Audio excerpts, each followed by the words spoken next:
Hello everyone. So today we are getting into chapter 6 of The Mastery of Love, and this chapter is called The Magical Kitchen.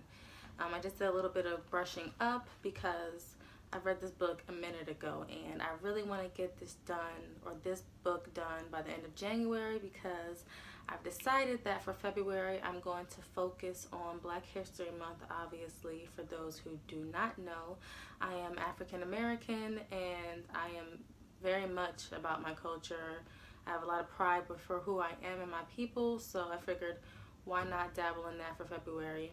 And as time goes on, I'll get more into detail about how I kind of want to put a spin on it, because I don't really want to just focus on one book. I obviously want to focus on an array of books because there are many that I have and a lot of authors that I love, Toni Morrison in particular. So, I'll get more into that later. But I want to get into chapter 6, so stay tuned. Okay, so Dawn starts this chapter off by going into how people are, or creating an analogy surrounding food, hence the title, The Magical Kitchen. He starts off by saying, imagine you have your own kitchen full of food, and no matter what, it doesn't matter who comes to you for that food, you give it willingly. There are no conditions to you giving your food. Your magical kitchen is filled with cookies and sandwiches and veggies and fruit and all this great stuff that you have given to yourself. And because you have given it to yourself, you have no problem making the decision to give it to others. Now, imagine that somebody who is not inside your magical kitchen, outside of the magical kitchen, knocks on your kitchen door. You open it and they're like, hey, I got this bomb ass pizza that I would love to share with you, but I will only share it with you if you do whatever I say. And you're this person with this magical kitchen with all this food, so you're just like, you won't give me this pizza if I do what you say. Well, I don't really need that. You see, over here I had this amazing kitchen filled with all this food, and you're welcome to join us. You're welcome to enjoy this food over here if you'd like, but my food doesn't have any conditions. You don't have to be who you're not in order to have my food. You can just be your kind self, come in and enjoy yourself, and that's that. So sorry, I don't really need you. So he's really famous for using analogies like that, and as you can tell, or at least I hope that some of you can tell, this is the same analogy you can use for love. So imagine that instead of that pizza, it is love, and the opposite happens. Now imagine going back to the kitchen, because I feel like maybe if I explain it from the kitchen point of view and then go into how it was really meant to resonate, will be a little bit easier, or at least for me to describe. But going back to the kitchen, imagine it's the next day and you don't have any food. You have no food in your kitchen. Your food's gone. That same pizza guy, pizza woman, whoever, knocks on the kitchen door again and is like, hey, I got that pizza, but remember, you gotta do whatever I say. And at this point, you're starving. You're like, I don't have any food in my kitchen, my magical kitchen. It's empty over here, so damn, okay, fine, whatever.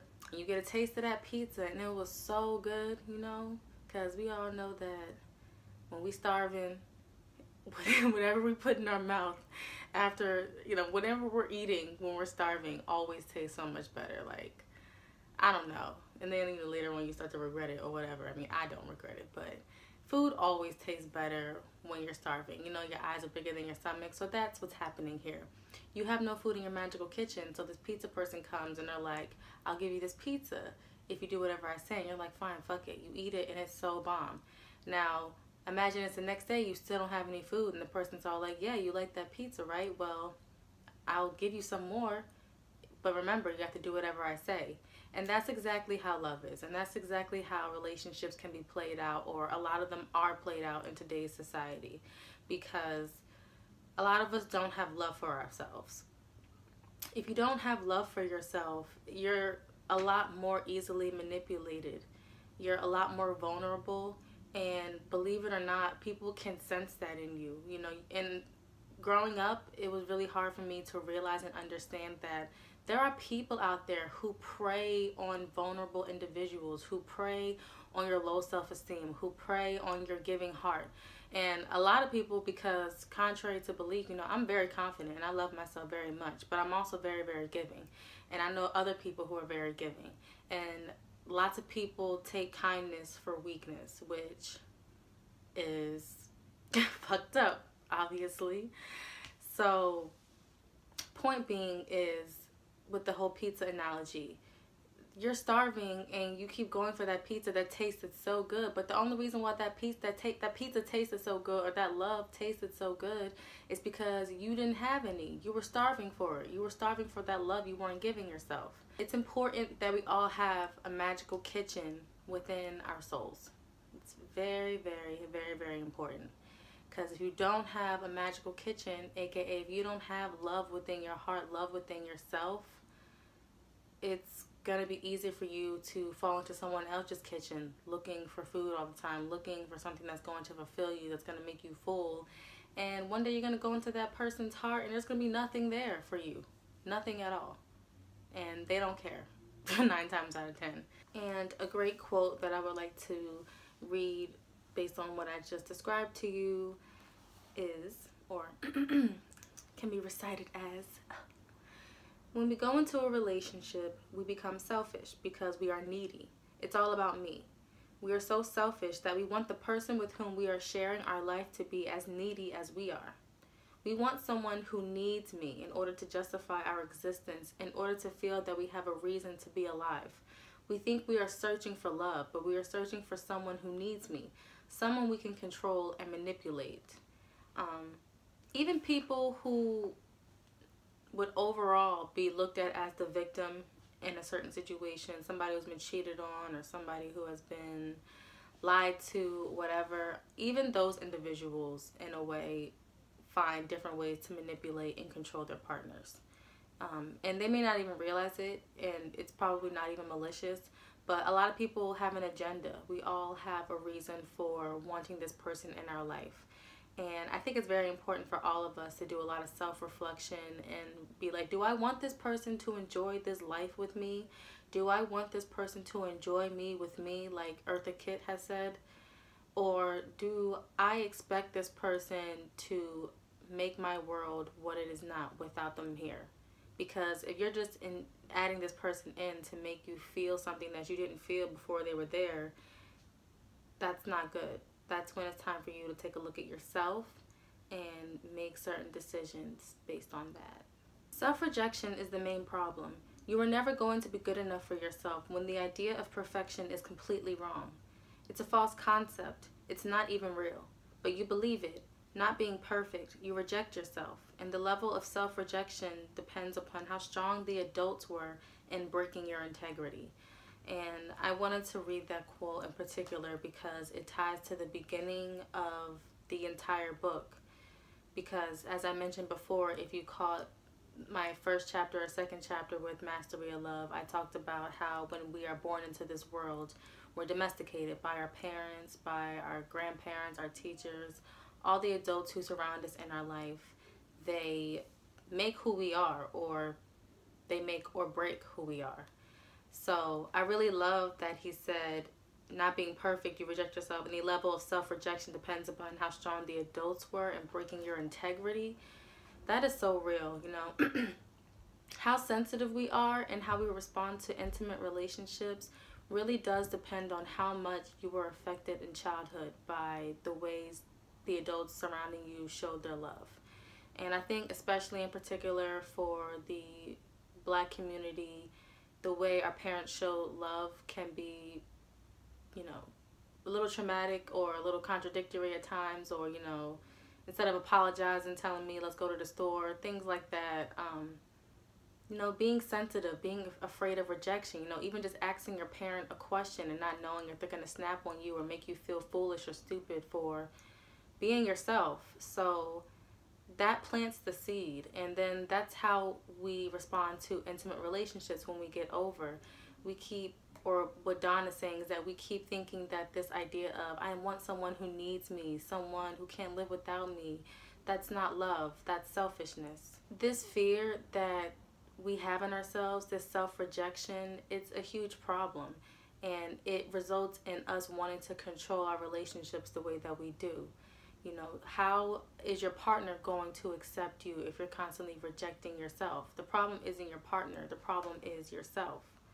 Even with those adults no longer being in your life and breathing down your back constantly like they were when we were children, we already have that voice, that evil voice in our head. We have the voice that's telling us positive affirmations, and then we have the voice that's constantly coming in, interjecting, being like, oh, actually, no, remember, you can't do that, or you're not good enough.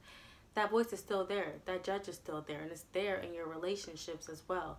So it's constantly reminding you that you're not good enough, and then you're constantly looking at your partner wondering if they're good enough. It's just this huge untrust. It's weird. This all goes back to the main point, which is forgiving yourself, learning to accept yourself again. No longer self-rejecting, but self-loving, self-caring. If you can clean up your half, then you're going to attract somebody else who is cleaning up their half. And I still haven't gotten around to reading Michelle Obama's book, but she says that so well also when she talks about meeting Obama. And in short, she pretty much says when she met this man, he was a whole person. You know, he knew who he was, and it showed. And that's how we all have to be. You can only attract a whole person if you're a whole person. So you have to deal with the self-rejection that you constantly throw on yourself. You have to work on healing your half, healing your part of the relationship. And then naturally the universe is going to place someone in your life who also has their shit together.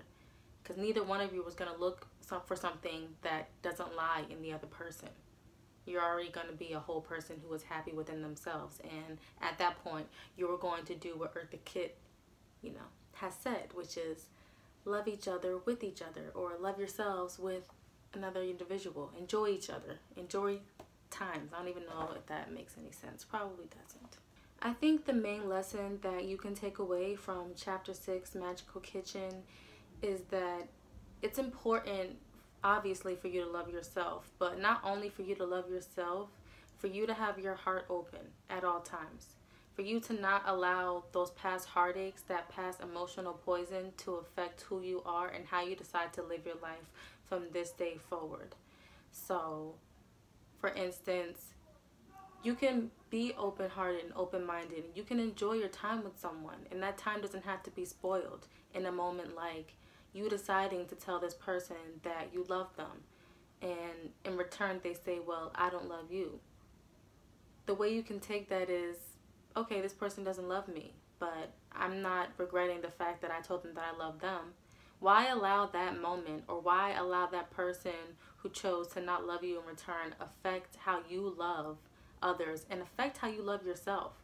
Just because this person decides to reject you doesn't mean you decide to reject yourself or look at what's wrong with you. That person just does not want you, therefore you no longer should want them.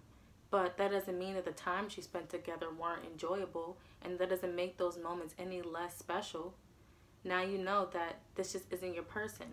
Don't allow those moments of rejection make you self-reject. And not only that, just being mindful of what you're getting into a relationship for. Why are we trying to spend our time with this person? Why are we trying to be intimate with this person? Is it because we're trying to bring jealousy into this? Are we trying to bring criticism? Are we trying to bring all this emotional drama and baggage and garbage? No. We're trying to connect with someone. We're trying to feel love. We're trying to have fun and enjoy ourselves. So the drama, that doesn't bring love. That just brings pain. But if you don't want pain and you want joy, then go into a relationship deciding, I want to have fun with this person. I want to get to know them, and I want to see what we can explore together. Just like if we were kids.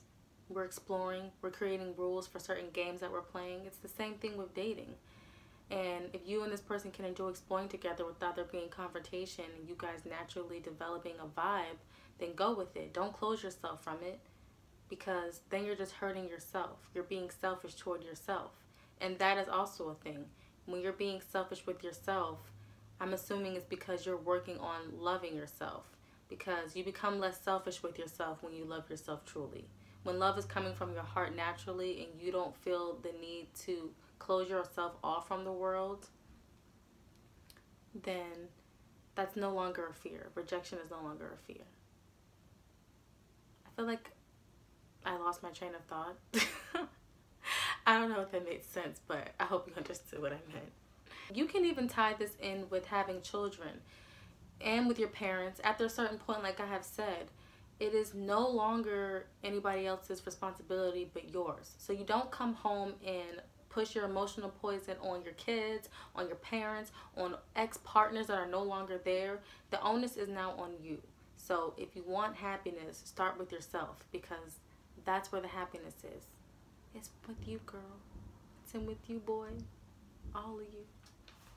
So I'm gonna close this off, you know, on a bright note, because I think, you know, it's the winter time. It is, you know, seasonal depression time.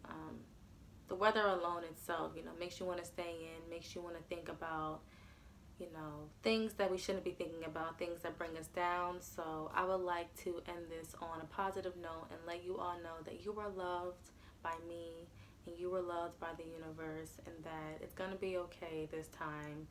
Just use this to really become close with those you know love and care for you, that will uplift you. And I promise you, all those positive vibrations will make things so much better for you. It will uplift you, and you will really start to reevaluate and look at how much love you have for yourself. So I want to leave you all with this.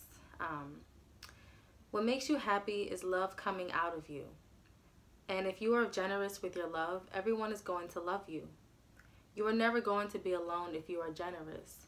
If you are selfish, you are always going to be alone. And there is no one to blame but you. Your generosity will open all the doors, not your selfishness. Selfishness comes from poverty in the heart, from the belief that love is not abundant. We become selfish when we believe that maybe tomorrow we won't have any pizza. But when we know that our heart is a magical kitchen, we are always generous, and our love is completely unconditional. So I want to thank you once again for tuning in to The Mastery of Love, or that's what the book is called. Thank you for tuning into Critical Hook, our new rebranded name. No more Shan Does Book Reviews. We are now Critical Hook.